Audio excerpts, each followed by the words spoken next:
is Robert, PD0YMC. He's going to present this on APRS.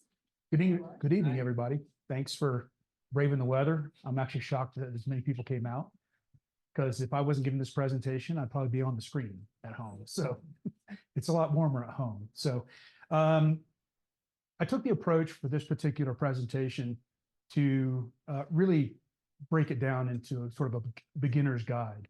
I'm not a technical, even though I'm an amateur extra, I'm not a technical person. So everything is, for me, has been learned through self-study, lots of YouTube University, like I'm sure most people do, and a lot of grinding away on, learning how to do some of the things around APRS. I started using this actually probably about 10 years ago now. When I first became a technician, there was a bike race up in Elephant Rock. I don't even know if they still do that. But they used APRS to track the teams that were providing SAG support. So you can know on a map where everyone was. And so that was my introduction to APRS. APRS, if you don't know, is Automated Packet Reporting System. We'll talk a little bit about what that is and how it's used. So, like, again, I'm not an expert. There are some in the room. I know that your last three were at CFW, right? He's got his APRS radio running. Trish used hers on the way up here. I use mine as well. So there's a few folks in the room that are using it today and probably know more than I do about it. But that being said, they needed a presenter, and here we are. And of course, it's not going to work now.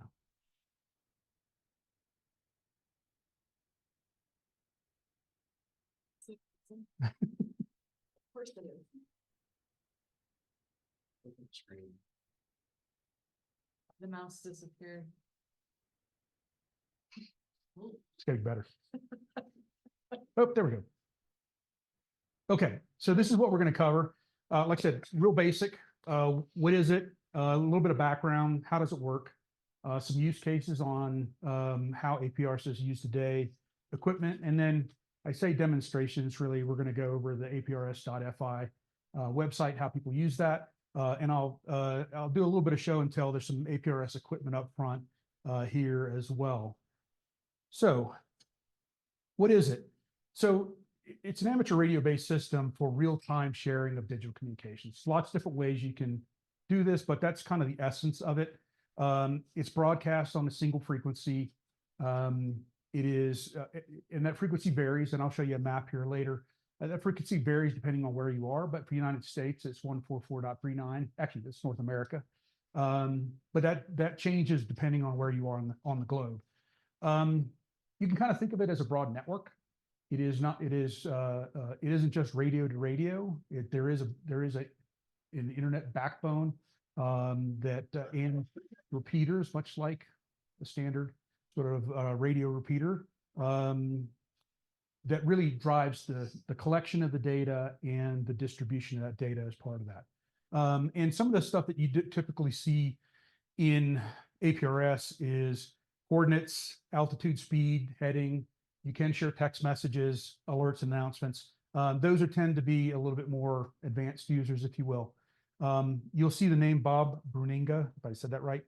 He's like the father of APRS. He has since passed away. But if you go to aprs.org, that is the sort of base website for all the APRS stuff. Technology is a little old. It's been around probably 30 years in some form or fashion. But it's advanced quite a bit in the last, in the last 10 years or so with some of the new technology, including using digital, position reporting systems as well. So as I mentioned, Bob, it's primarily used for amateur radio operations, but it's starting to be used for other things as well. Emergency asset identification, asset management, things of that nature. Some of that technology has been overcome with RFID technologies, et cetera, but there are things out there today that people use this for really around for geolocating things or people in some form or fashion. Interconnected stations that help sort of connect that, like I said, tracking vehicles, assets, weather stations. You'll see when I show you the demo, there's a lot of weather stations out there that use APRS to report data. So if you're going or looking for localized weather data, it's a great source of finding out, specifically what's happening in a very, specific area. I'll talk a little bit about some of the other methods of transmitting data, et cetera. So this is the essence of how it works. And so, can you all see that okay? It's probably not very big. So the idea is that you really start with the radio, and there's a couple of components that you need for each radio. The radio has to have a GPS capability, so it has to be able to identify where it is position-wise. It typically will have to have a terminal node controller, which is what controls the passing of the data. Sometimes that's embedded in a radio, and if you look over some of the examples I have over here, actually have separate TNCs, and I'll talk about that equipment a little bit later. But that's how you communicate that, and that data is passed to digipeaters or iGates, and then it's passed to the internet, and the internet then can distribute it to other iGates, other APRS servers, et cetera. This is how you, as a user, if you wanted to look it up on your laptop or iPad or something like that, you're accessing that through your through an APRS internet site. And APRS.fi, again, I'll show you that a little bit later. It's an organization out of Finland that has basically put together all the mapping capabilities that you would ever need around APRS. And you'll see some examples of that here in the as we do the demonstration. So there's lots of different ways of doing this too. And digipeaters and iGates are typically, those are really your entry points for your data that are being collected from the radio. And they if it's a repeater, it repeats it to a certain extent to help, cast that data to a wider net. And feel free, if you have any questions while we're talking about this, feel free to raise them. But there's lots of different ways of kind of tackling the way you pass your initial data. If you see, I'll show you real quick, but there's typically you'll have a radio all in one, and I'll show you a couple there, but like you can use an Anytone, FT5DR variations of that. But a lot of times you'll have other equipment that comes with that, TNC, a separate GPS antenna. And some of these, you can even use your phone. This happens to be a tablet, but this tablet is running a software that passes that data through a cable, which has its own TNC into it, into a Baofeng radio. Very simple setup, but this is probably one of the simpler ways of kind of getting into the hobby, if you will. And I'll talk a little bit about other radios, et cetera.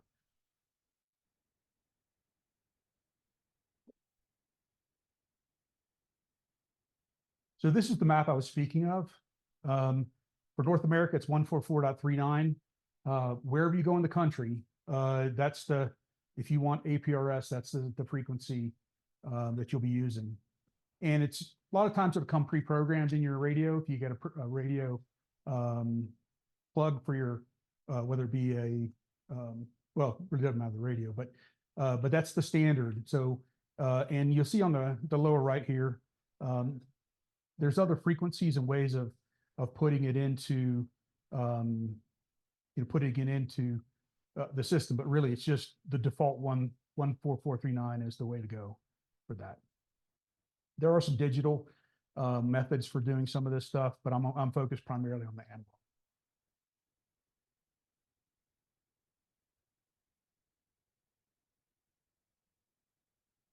So some sample use cases, and I'm hoping you can read that. It is smaller than I thought it would be on the screen.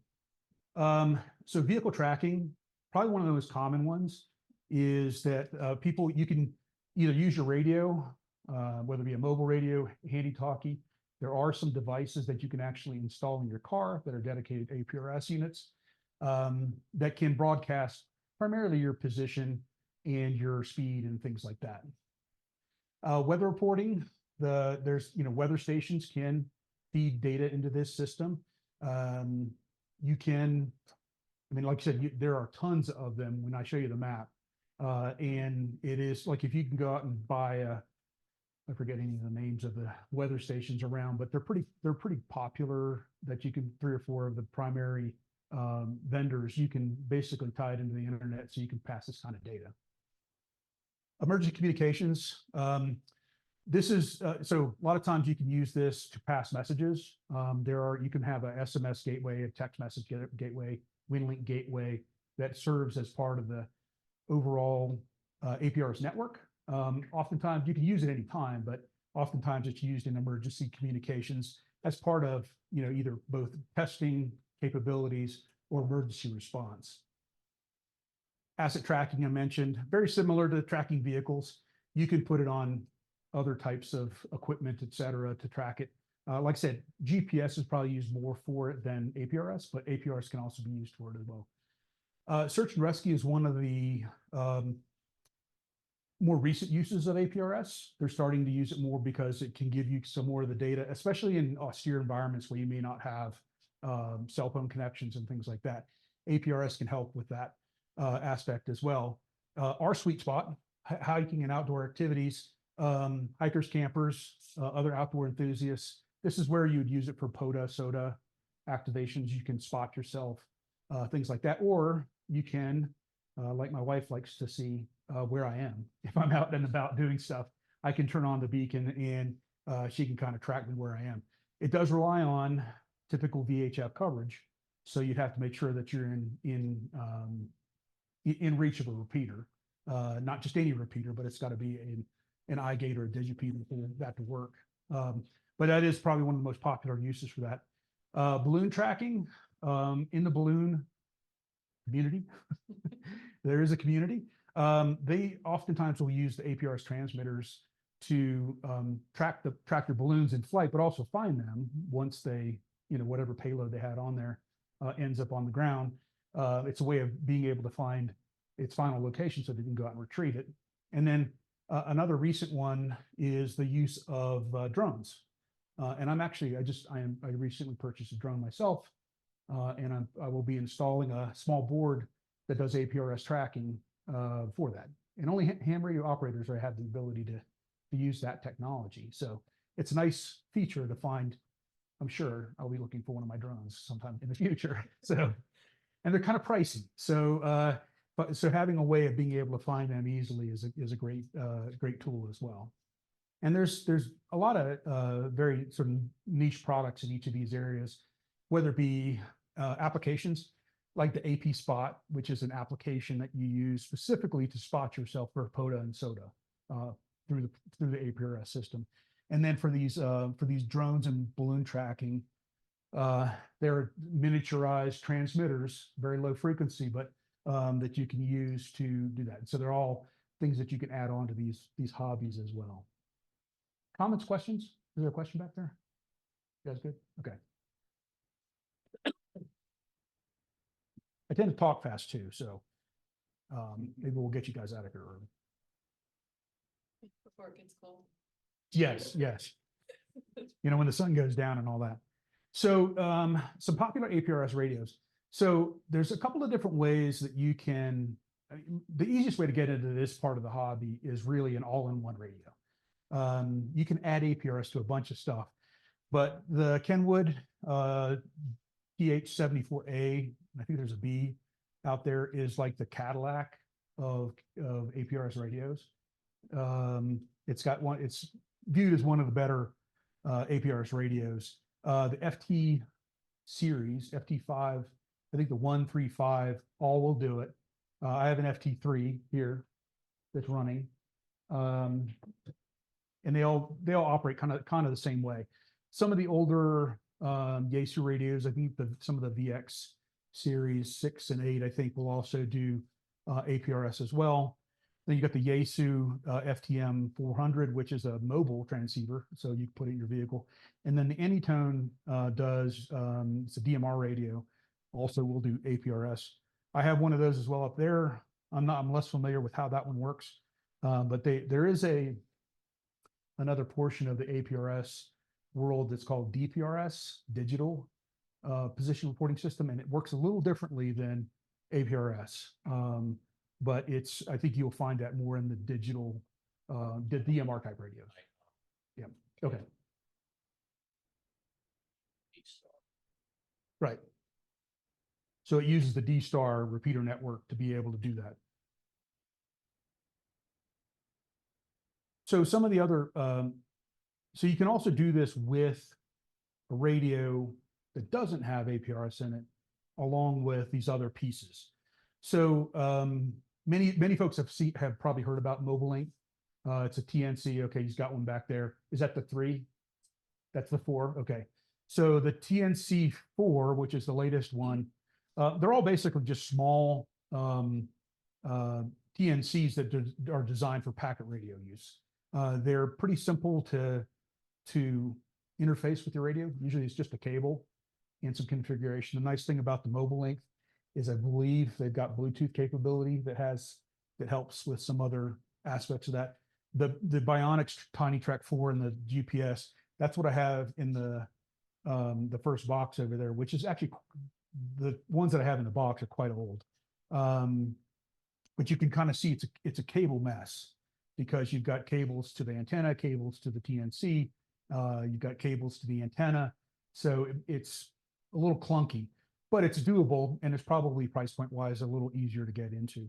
And there are some dedicated APRS units, one called Pico APRS. I believe a club member has one of these. Someone was asking about getting it set up, which is this one in the lower right of the screen here. It's basically an all-in-one little radio, but its emphasis is more on APRS than it is on traditional VHF 2-meter usage. And then the Bionics also has their own self-contained one. And there's some other kits. I wouldn't say kits, but there's other ways of kind of building into this as well. But this really focuses on the easiest way to get into the hobby. And I would tell you that the TNC technology, like in the Bionics, is probably older technology. The MobileLink has kept up more with, like I said, general packet use, and you can use to do APRS with that as well. How have you've got the device? How do you find the usage of it? And it's good because you can use it with any HT. I have Kenwood that I prefer to use. I mean, that's what radio are you using it with now? this is a Quanzhang, so it's equivalent to a Baofeng, so 30 Gotcha. radio. Pretty easy to use. Yeah. Yeah. So if you wanted an easy way, if you wanted to do other packet type activity in addition to APRS, the TNC is an easy way to go. It's an easier way to. It does require some configuration and some knowledge around doing that kind of stuff, but if you can manage a digital radio, you can probably manage one of these things. And there are some applications out there. Probably not the strongest suite of tools out there. APRS Droid is the one that's been around the longest. That is, well, I should say it's probably the most popular. It runs on Android phone. It's pretty robust. It uses uses the APRS FI mapping, and I think it really is kind of the standard, if you will. Problem is, if you're an iPhone person like I am, Android's an acquired taste. A nice way of putting it. The tablet I have running over there it's not running right now, but the tablet I have it running on is a Android tablet. And it just, again, if you're not used to doing it, it just requires a little bit of different, knowledge to get it going. I'd say it's clunkier to use a phone to do that with a cable and that kind of thing. There is no what I'd say killer app, if you will, that in any of the APRS world that I think really does the way, people have become accustomed to in terms of how applications are supposed to operate.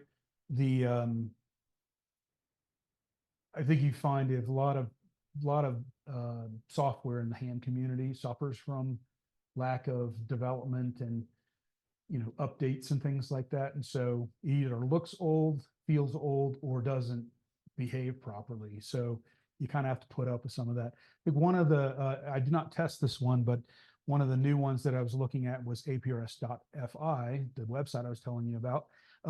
Also has a mobile app that operates based on the mapping software, but also apparently has capability to do some APRS functions as well. like beaconing, et cetera. Requires subscription, but that may be one I try to test in the future. Again, but it's, you have to have a phone, a cord, a radio. It's a little clunky. And then there's APRX TX. That's an interesting one.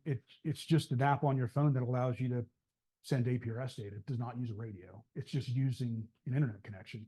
So that's a little bit just like how an iGate would. It just passes the data into the internet.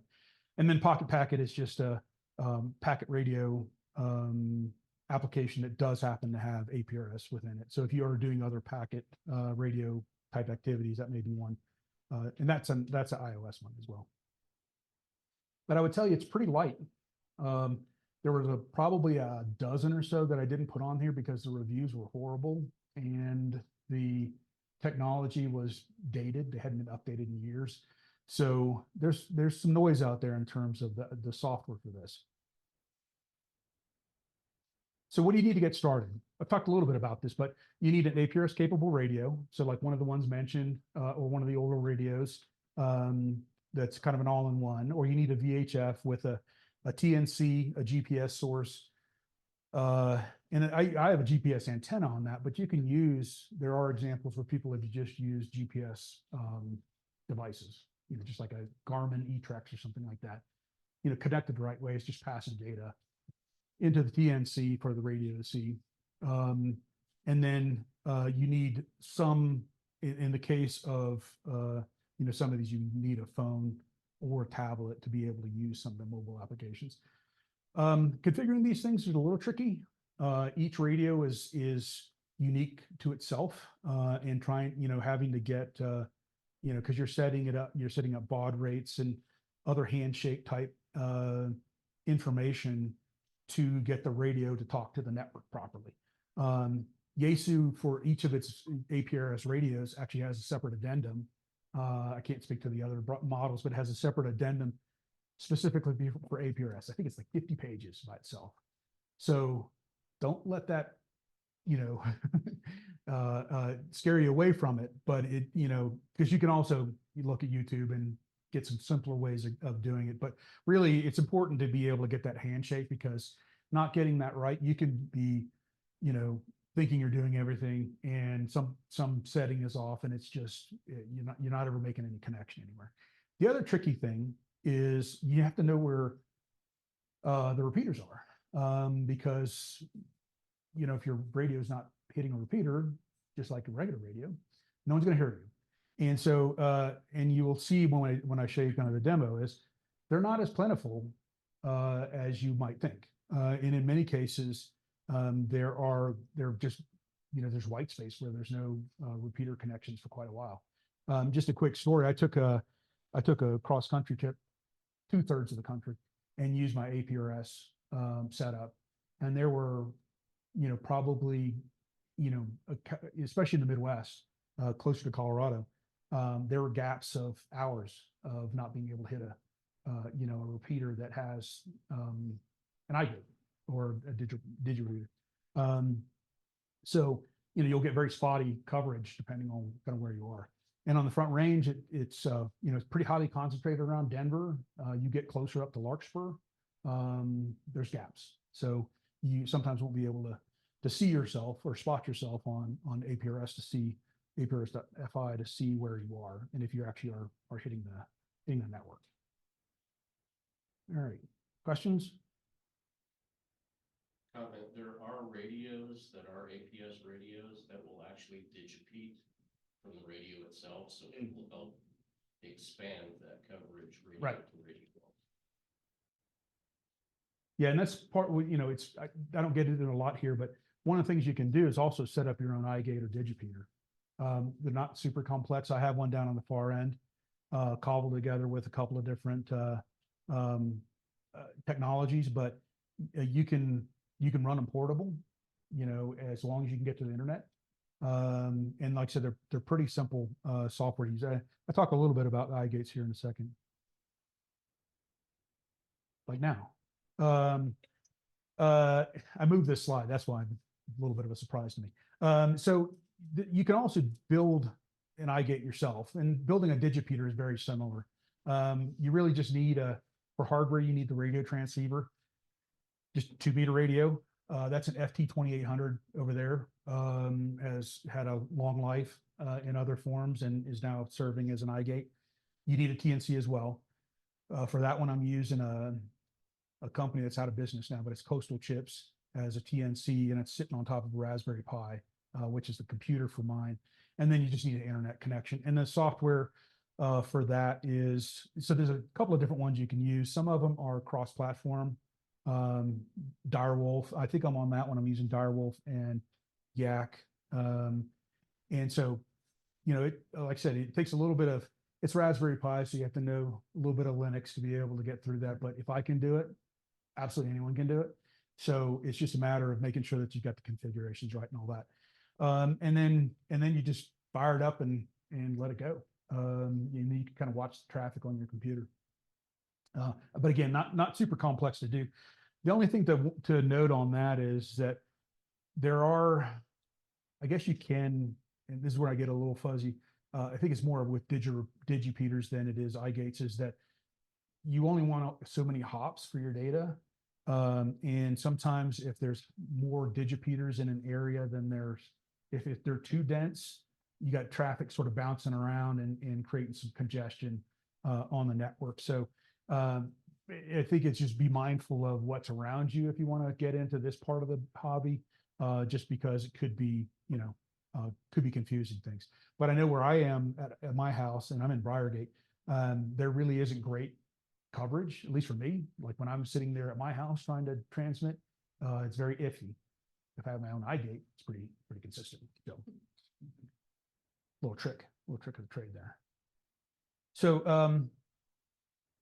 the APRS SSIDs are really, and they're germane to the demonstration, but they really are. It's a lexicon for being able to sort of quickly identify what stations you're looking at when you see the numbers on the APRS.FI. And so I'm not going to go through all these, but some of the common ones you'll see are 7, which is walkie-talkies, HTs, and human portable. You'll see 10, which is the iGates and WinLink, et cetera. 13 are weather stations. Not everyone uses these, but it kind of gives you an idea of kind of how they're broken down. The one thing I like looking for are truckers. There are a bunch of ham radio truckers out there. And I just happened to be looking when I was kind of doing research for this. I was able to track a trucker coming from Lyman into Denver on APRS. So he was transmitting, and because he was 14 and he had a little logo that looked like a truck, I knew he was a trucker. So, but it gives you an idea quickly of what you're going to see on the map. So, see if I can manage to do this effectively. All right. Okay. Did you guys see that? Yes, Yeah. you can see that. Okay. That was way easier than I thought it would be. Me too. So this is currently an active map. And this is like, if you ever want to see kind of what the activity is in your location, this is, there's nothing that doesn't cost you anything to go to the site. It's APRS.FI. When you can log in as a ham, and it'll default to somewhere in Europe because that's where they are. But you can then go and zero in on your area. I'm going to zoom out a little bit to kind of give you an idea of how dense it is. Look at, you see the Denver area has tons, and you see tons of the WX is the weather station. But the density of hams in this area is pretty high. And you can see when you go through and look at the data in our area, you can see who's active and that kind of thing. Back to one.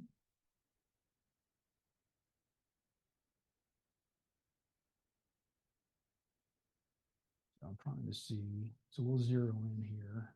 So because we've got a couple of people that are broadcasting now. So Tim, K4RA is there. So this is us right here. And there should be 2 others. you know, are you still broadcasting CFW back there? I just set the manual feed again.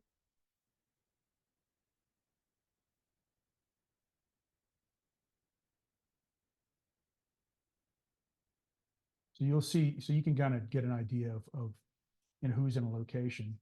And then you can track call signs. So we'll look at Tricia, since I asked her and we're going to look in the last 3 hours and search. 9. Yeah, 9. So you can see her data. And so this will show her from her first ping, which when she left her house, and it hit this repeater down here. And then I think the last is not, you see where it doesn't always necessarily pick up all that. So her last ping was on I-25 north of Northgate. If you change the tail length, Change the what? the tail length, Brandon, you need to show last. Tracking? Yeah, trap, Oh. trap tailing. Change that. To what? 3 hours? Couple hours, Yeah. 3 or 4 hours.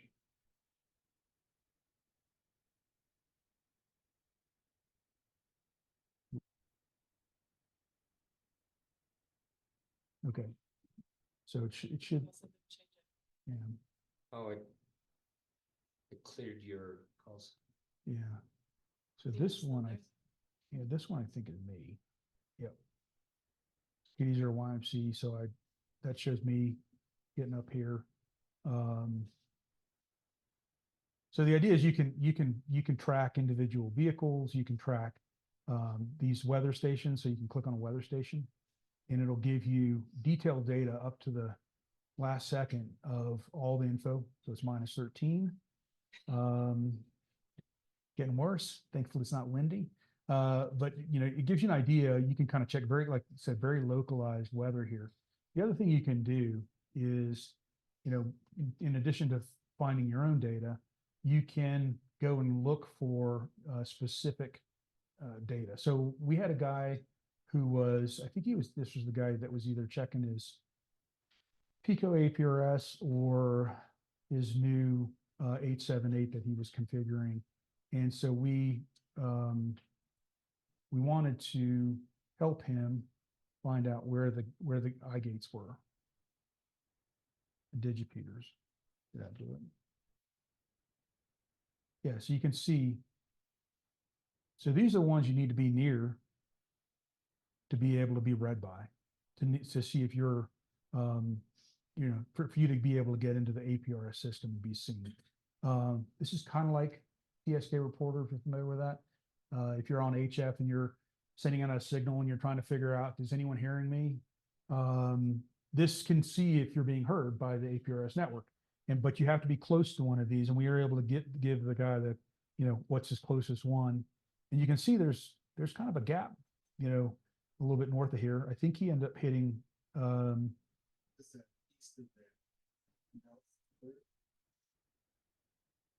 east on the way to, oh, way out. Okay. Yeah. PVLY. I don't even know who that.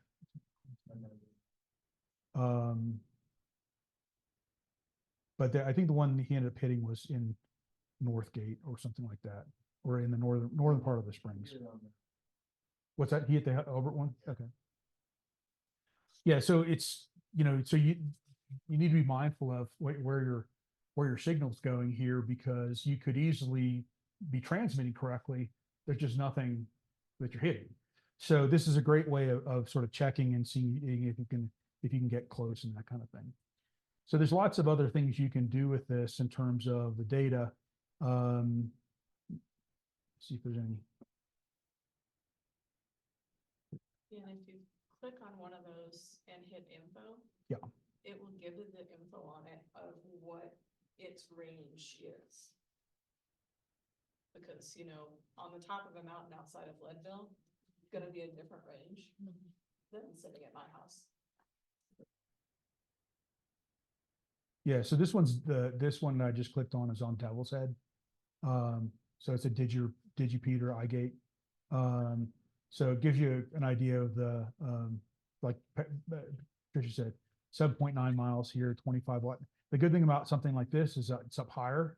You're likely gonna be able to, hit that a little easier. But these things, this kind of data is super helpful when you're trying to troubleshoot, or you're just trying to get better acquainted with a particular area. Especially if you're traveling, this is a great way of kind of staying connected, in addition to having, other regular repeaters programmed into your radio. There's a bunch of stuff on the right-hand side here in terms of the, what you can filter and that kind of thing. But that kind of gives you the rough idea of what you can do with APRS FI. And you can do the same thing on your tablet or phone. There isn't, like I said, there is an app on your phone it's one to purchase that'll give you more functionality. But this is a way, kind of an easy way of kind of staying in touch and seeing, again, where you are in relation to others. Yeah. I've been in the APRS 5 website, but I've never registered and logged in. If I register and log in, what are any benefits or privileges that you get by logging in that you think might be worth it? I think you just have more of your own data. I don't know that it's a huge benefit If to, you track specific stations Yeah. all the time, it will keep those so that you can quickly, you don't have to type them in each time. It will already tell you when's the last time that station's been on air and everything. yeah, I think it just, Cut benefits. Yeah. of that nature. yeah, and I mean, I don't think you have to be a ham to actually log in. Oh, no. Yeah, it's not one of those ones where you get the keys to the kingdom when you log in. I think it just helps you with, like I said, you can store some of your own information, and to his point, it's got some features where you can repeat some activities, that kind of thing. Any other questions on that? Do you do smart beaconing much? Not a ton. I only use it really when I'm just sort of traveling.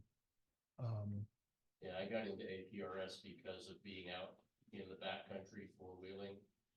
And so my wife can sit on the couch and see exactly where I am, when I've stopped, for how long. Certain radios have the capability of what's called smart beaconing, and you can tell it to, I tell people it's digital breadcrumbs, basically, like Hansel and Gretel. So you can tell your radio, if I make more than a 28-degree turn, drop a breadcrumb. Mhm. If I increase speed, don't drop breadcrumbs as often. If I slow down, drop breadcrumbs at a certain speed. If there's changes in elevations, it'll drop.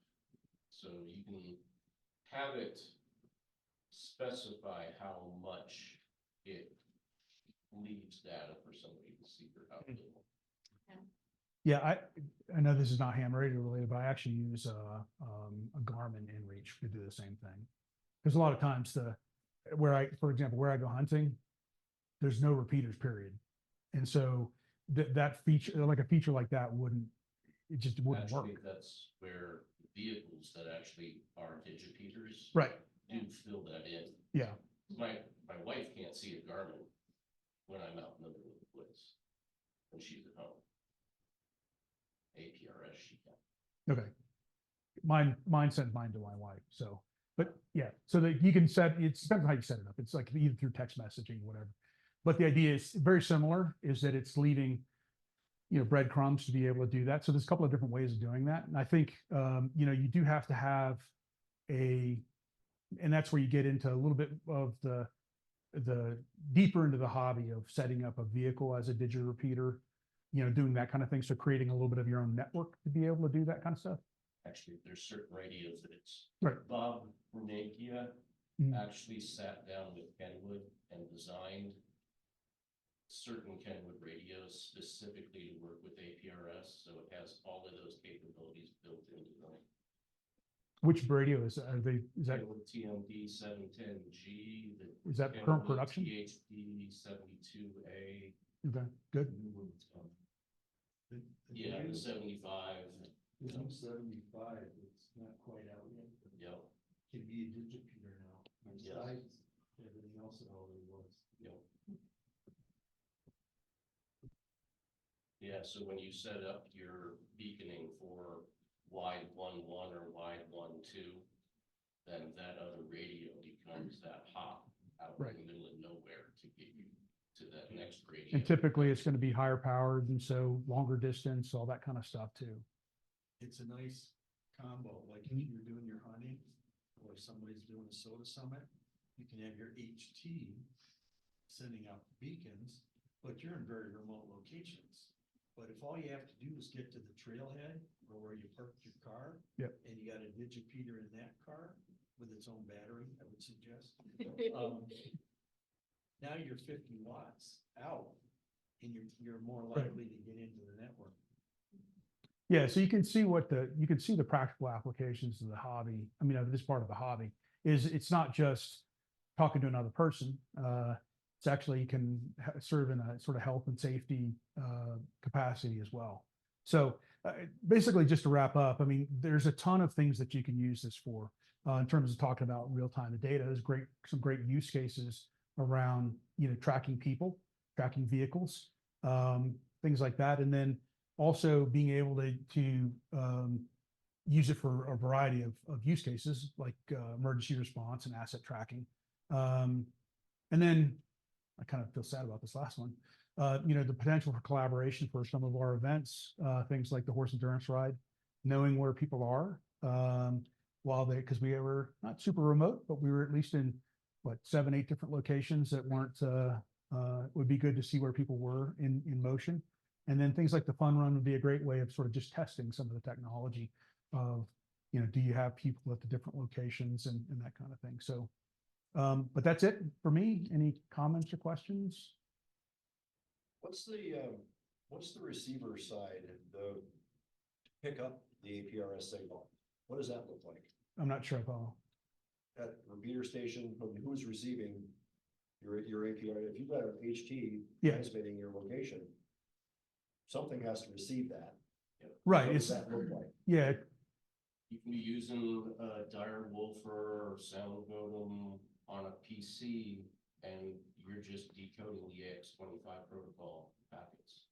and it just pumps it back out. To your computer. Yep. And then internet. Well, you wouldn't even need the internet connection to receive the packets over the air. No, but to populate them on the map. Right. Right. So that's how it sort of so the repeater basically pulls it in via like an iGate, and the iGate connects it passes that data to the server network that then puts it into onto the map. But then you can also get that same data repeated back out to a radio. So as he's been beaconing, my radio has been receiving it. So I can tell proximity wise how close he is to me, direction, all the details. So when you're moving, as you move, you're not only passing your data to a broader network, you're passing that data to all the people around you. And so you can get so while it can display on a map, you will also get that on your handheld. It looks a little different on each radio, but you typically have a line item that says, call sign, and then it's got the basic sort of demographics of location, speed. Usually, sometimes it'll have what radio, like I could tell what radio he was beaconing with, because it'll have that data in there as well. And so it's not only just to feed the map, it's to feed the other devices. The radios will also tell you if you're on 2 VFOs and you're on APRS on A, and you're monitoring another frequency on B, if your radio is sending out that information, my radio will see what other frequency you're actually on for voice. And I can push one button and my radio will automatically tune to that frequency, even if it's a repeater frequency with the CTCSS film. And now I can push to talk and talk to you. And your radio told me what I needed to do to talk to you. Yeah. So if you're in a really remote spot, we're talking about sending over your vehicle as a digipeater. So, but you don't have to have an internet connection? That's what. We're amateur radio operators, it's all right. But there's a difference though. The digipeater is acting like a repeater. And that's your mobile unit. Yep. And that gets it in the network. It goes to a digipeater, which might then go to the iGate. iGate. The Yeah, iGate is how but you you- get in the internet. But you still gotta be able to talk to another repeater. If you're in a hole, Yeah. if you're in the mountains somewhere, you still gotta be within range of some. Right.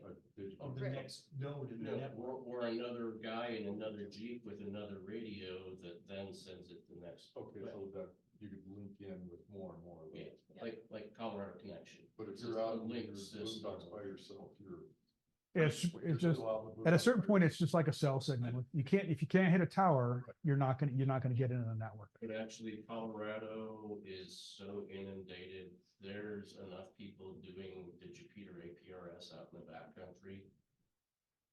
Colorado 4x4 Rescue and Recovery uses APRS Mm. in order to track on dispatch where their people are going to recover a vehicle in the middle of nowhere. Yeah, and then that's a great use case where almost all their focus is primarily backcountry recovery and that kind of thing. Almost all of their people are ham radio operators, are licensed to be able to do these kinds of things. Because they found that, for various reasons, other technologies are not getting them there. So they use these kinds of setups to be able to create their own network and be able to get out and do the kind of things they do. So, but at the end of the day, you still have to touch a repeater that can bring in that information to be able to show it on the, maps and all that sort of stuff. It's actually pretty good. In fact, I'm a regular out on Soda Peaks and my soda buddies that have these mobile rigs that are digipeaters in their cars. I can't remember a time when we didn't get out when we had the digipeater at the trailhead. They were able from the trailhead to get out and into the network. Where I did run into an occasional problem was where I did not have that 50-watt digipeater at the trailhead. It was just my handheld. And sometimes then I'm hiking halfway up the mountain before my beacon's making it out to something that's in the area. But with the digipeater at the trailhead, it works pretty good. There's a question here? Yeah, I just want to echo this back to see if I kind of understand. It sounds like you've got three major animals in here. You've got your gateway, which is when the signal's received, it then goes to the internet.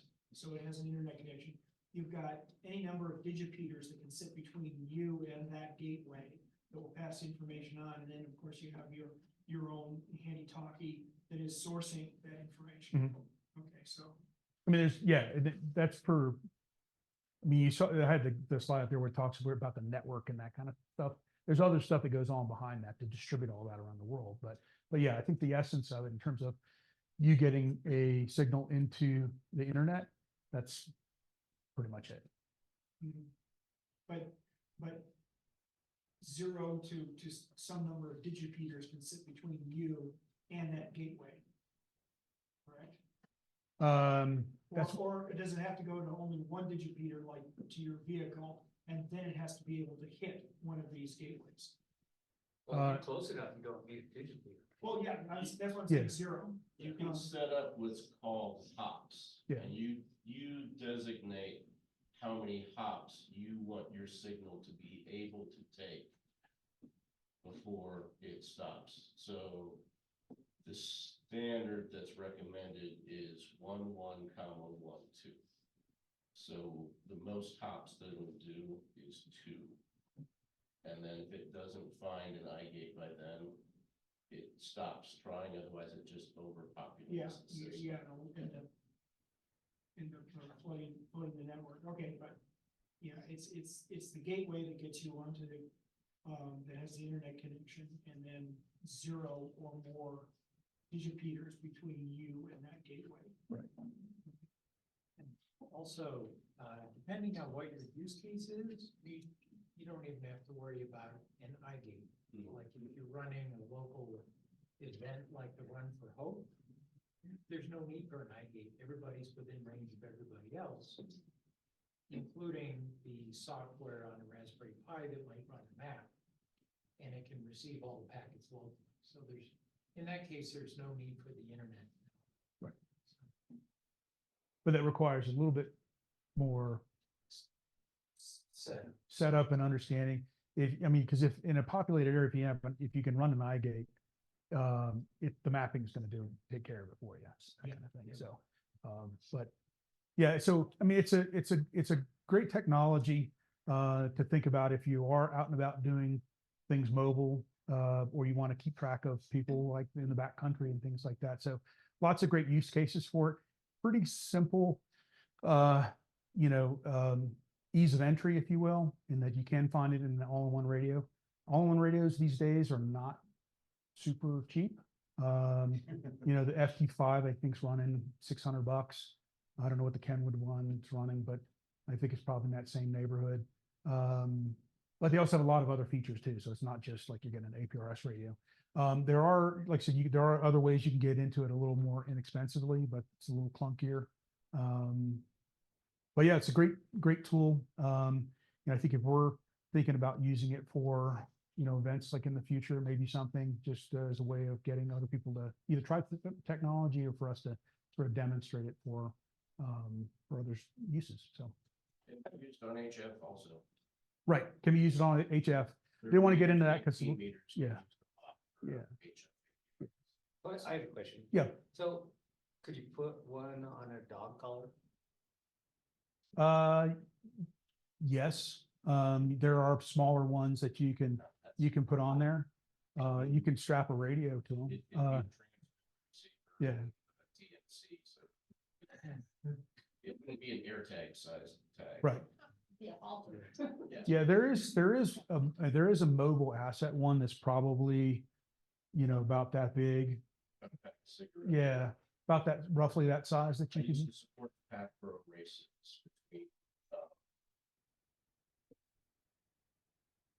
That the Leadville ones. the Leadville and the other side from all this side too, Fairplay. And they'd actually put APRS beacons on certain of the boroughs that they knew we were going to be the fastest or the slowest, so that you could track them throughout the race and know exactly where they were on the race course via APRS. That's cool. I'm just thinking, when we go camping, our dogs can't be trusted off leash. They're pretty good, but They're if pretty they good run if they off, know we're watching. we need to be able to find it, because if there's a squirrel or rat, it's like, they're not gonna know where they are once they get finished. So, Yeah, there may be other technologies better for that. Because there's people use them for hunting dogs. Yeah. They've got RFID, devices and it's a lot like direction finding. You have an antenna, you go track them down, that kind of thing. But I don't know. I don't think they're using APRS. So, are your dogs ham licensed? no. One's a tuner. Lot of access from the mountains. What about out east, You mean on the out in the plains? What is there, are there, it's all people based. So the more sparse you get in terms of people and ham operators, the lighter the coverage gets. I think I think for the most part, you can kind of count on, with higher confidence around the interstates, you're going to have more cities and that sort of thing. But if you go from here to Fort Dodge, for example, probably I wouldn't count on that. And it's, it's going to be and that's the great thing about looking at the coverage maps is you can get an idea of what's potentially out there. So, it's, like I said, it's not foolproof technology. And I know that when I went from west to east, there were big chunks in Kansas and Missouri where there was not coverage. So, you can only do so much with it. So it's not unlike satellite technology where, if you're constantly sort of sending the signal up, but it gets kind of spendy. There was another question on the phone? No? All right. Thank you all. Thank you.